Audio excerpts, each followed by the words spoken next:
林彤，天空你讲不住。看心情。林彤在剧里的角色是一个看起来外表很严肃、很倔强，但其实内心还蛮脆弱的。如果林彤煮的话，你敢吃吗 ？OK 啊，这种东西小 case 好不好？其实他只有煮的只有粥而已，这边都是买的。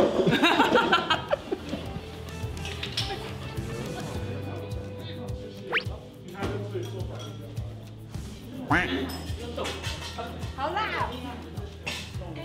千万不要吃我先坐一下哦。彤姐，还有你呀、Hello， 我是李雪，我在《女孩商场2》里面饰演的是泡泡。那泡泡呢是在篮球志里面是当编辑，然后以前大学的时候也是打篮球的。我很喜欢跟林彤拍戏的时候讲的那一句话。我不知道我继续打球还有什么意义。所以不打中华队就不能打球吗？为什么啊？为什么打球就一定要有个了不起的意义才可以打球？然后我觉得这句话呢，也可以带给大家，就是不要想那么多，你想做什么就去做。因为当我讲这句话的时候，我觉得这句话也在跟自己讲。安静，好 Q， 安静。好，再来一眼，哥哥。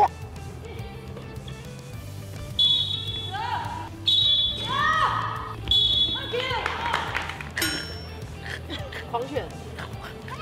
谁来？谁来？是这样没错，要2次。为什么这样？咖喱，是我学妹泡仔啊，这是我水仔圆仔啊！哎呀，他笑的时候会发出猪仔声啊。你吵什么吵的？没有吵啊。学妹，保险买了。那个他不会开车哎，我至少我考过驾照。他考3次都没过。考3次都没过。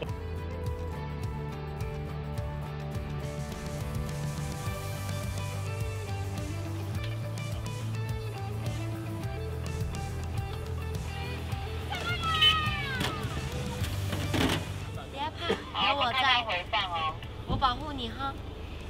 他真的是讽刺。就到这边了，谢谢大家，开车一日游，拜拜。他是属于那种韩式风格，铁血直教，有正有杀，跟那个韩国的 King 一样啊，有没有？又酸又辣。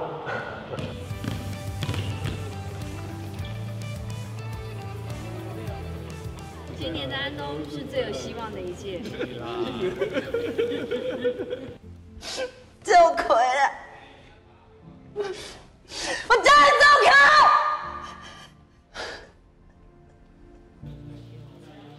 可是如果他逼你，你就退。